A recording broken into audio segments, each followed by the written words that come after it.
Hello and welcome. My name is Stephanie Babitz, and I am the project coordinator for START at the New Jersey Statewide Family Engagement Center, also known as the New Jersey Family Engagement Hub.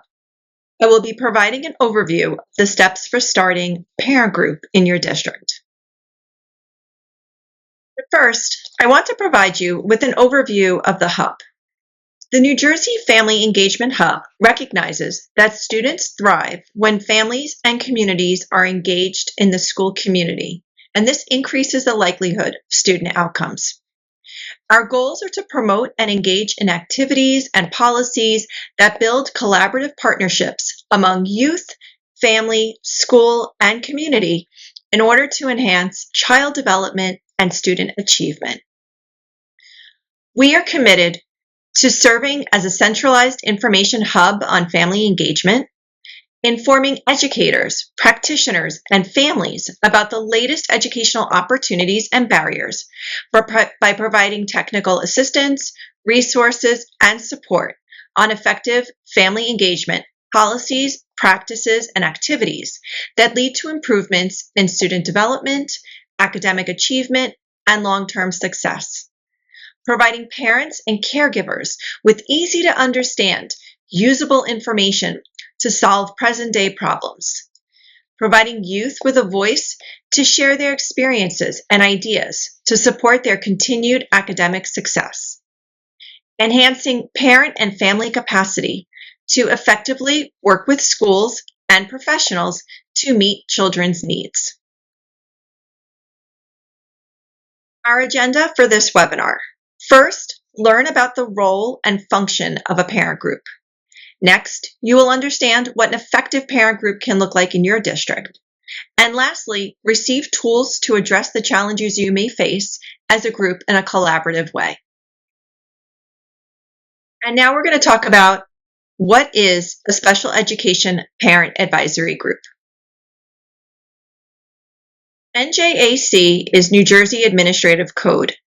When IDEA, which is the federal law, was reauthorized in 2004, the state code changed to include SEPAG. New Jersey is a handful of states that requires that each Board of Education have a SEPAG. It has been in the New Jersey Administrative Code since 2006. As the code states, each Board of Education shall ensure that a special education parent advisory group is in place in the district to provide input to the district on issues concerning students with disabilities. As you can see from the verbiage, the law is very broad in scope and only mandates that a district is required to have a group. SPAN has played an instrumental role in the development of what an effective parent group should look like. We have partnered closely with parents, the New Jersey Department of Education, and community members on developing a guide that outlines all the components of an effective group. It is important to note that districts are at many different stages in the process of starting or developing a group. So the guide provides you with the best practices regarding a SEPAG at various stages of development. An active and effective SEPAG can be a true asset to a school district by providing parent involvement in making recommendations on special education policy issues. SEPAG gives parents the opportunity to provide direct input to their school district about policies, programs, practices, and services that have an impact on students with disabilities and their families. An effective SEPAG can increase the proactive involvement of families by inviting input that can be used to shape local special education policy. The SEPAG is meant to provide suggestions and input to address system-level needs identified by the district, students, and families, to provide input and feedback to the district on proposed plans, to provide an opportunity to enhance and strengthen collaboration in the district, to advise on unmet needs of children with disabilities. There are many benefits to having an effective SEPAG in your district. For the school district, enhanced communication and relationships with families of students with disabilities, an improvement in school culture and climate. For students, the development of self-advocacy skills, improved programs and services that reflect the needs of all students. And for families, positive interactions with school and staff, and the ability to connect with other families and build relationships. And now let's talk a little bit about the SEPAG guide. The SEPAG guide was created in response to recommendations from the report of the New Jersey Task Force on Improving Special Education for Public School Students. It was released in 2017. So the SEPAG guide provides guidance and a roadmap, if you will, for conducting SEPAGs in a manner that offers parents the opportunity to provide meaningful input to school districts, engages them in effective collaboration to benefit the local school community, suggests effective strategies for system-level change, and advances best practices in parent leadership development and family engagement. The main challenges are for each school community to develop and run a SEPAG that is aligned with the unique needs of the school district, bringing in diverse perspectives and setting the tone for productive discussion, collaboration, and change. The opportunities to improve the district's school community, climate, and education for all students are unlimited. Now, let's take a look at the 5 steps that we've identified for starting a group. Step 1, create a Google account. You can use Google for your parent group in several ways. Tools like Drive, Docs, Sheets is great for real-time collaboration, and groups, email, chat, calendar is great for communication and organization. For meetings, you can use forms, surveys, slides, presentations. Creating an email address provides a way to have direct communication with families. You can send out meeting notifications, flyers, and use it as a tool for gathering input. So there are many benefits. It keeps you organized, establishes a point of contact for your group for input, and there's one place to store all of the group's information. Next is an input survey. The purpose of a survey is to gather data and insights from a group of families to inform your decisions. This data can help identify issues, evaluate the effectiveness of changes, and allow groups to make informed choices. When starting a group, there's a couple of different reasons why an input survey can be an effective tool, but we'll get to that in a moment.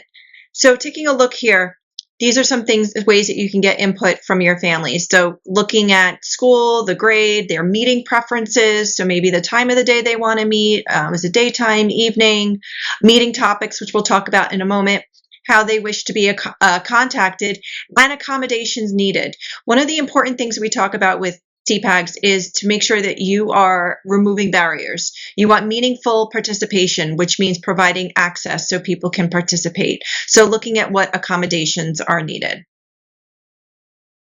So one survey idea is to get a sense of what topics might be of interest to parents. Starting a group is about starting community, starting connections, providing an opportunity for parents to meet and engage in good conversation. It's also about helping parents to learn and build their capacity on topics that are important to them. By providing a brief survey about topics of interest, this could help create training opportunities. And this is also where we talk about collaboration between a district and families. A staff member may be able to present on these topics or have resources available to share with families. Having a presentation or workshop on a topic of interest can bring families to meetings. As a group starting up, this is a great way to introduce your group as well. Provide an overview of the group. Once you have generated some awareness of your group, reach out and see how you can grow active participation. They say many hands makes light work. And this rings true for starting a parent group. Some parents are ready to dive in, while others want to come to a few meetings first and learn before figuring out their level of involvement. And that's totally fine too. This survey is a way to gauge interest and participation. I always say there's a role for anyone who is interested in improving outcomes for all students. And this is just a partial list of ways to get involved. spreading the word about meetings by speaking to other parents about the group, keeping an eye on the chat if you're having a virtual meeting, welcoming parents during in-person meetings, or being someone other parents can reach out to if they need to connect and share with another parent. Step 3, mission statement. A mission statement is a brief declaration outlining your group's purpose. It should identify who the group is comprised of, what do you do, and who you are doing this work for. Here's a few bullet points that are common themes in a mission statement. So it may include things like collect input, share systemic concerns, provide resources, educate and inform, promote inclusive opportunities. And now let's look at a few samples from the guide. Our mission is to facilitate communication among students, parents, community members, administrators, and the Board of Education for the purpose of improving the quality of district-wide special education policies, programs, and practices. Another example, the SEPAG offers the opportunity to raise questions, to voice your concerns, and to provide direct input to administrators regarding special services. SEPAGs also provide parents and families opportunities to learn about the district programs, services, and resources. A great activity is to gather parents together to work on a mission statement. Or if you're in the process of rebooting your group, have a meeting where you review the mission statement together and use it as an opportunity to update it. That provides an opportunity to hear from new parents, gather updated input, and perhaps give a refresh to your mission statement, which will guide your new group moving forward. Step 4, informational flyer. Purpose of an informational flyer is to quickly grab attention and convey a message. It's versatile and an effective way to communicate directly with families and can be made available electronically or as a handout. So what should your informational flyer include? The email address for your parent group, the mission statement, purpose of the group, membership, and a QR code. So your QR code could be either to maybe your social media, if you're on social media with a QR code, or a QR code or a link to parent input form, as we talked about earlier. And here are some sample informational flyers from parent groups in our state. So the first one is Wall Township, and you can see they highlight what is a CPAG, who should be involved, some meeting dates, the benefits of membership, and how to stay connected. Old Bridge, their About Us, so their mission statement, who should join, and how to stay connected. And Tenafly. Tenafly talks about the benefits and who should get involved and the role of a CPAC. So these are just some examples from across the state of some of the parent groups and their informational flyers. And again, these can be electronic. You can print them out, have them as handouts at meetings or events, at PTA meetings or a back to school night, different events, and you can have these informational flyers on hand.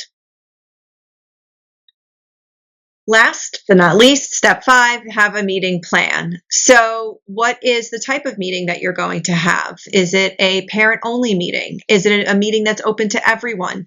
We've seen both types of meetings, and sometimes meetings are open to all, and then the second half of the meeting can be just for parents.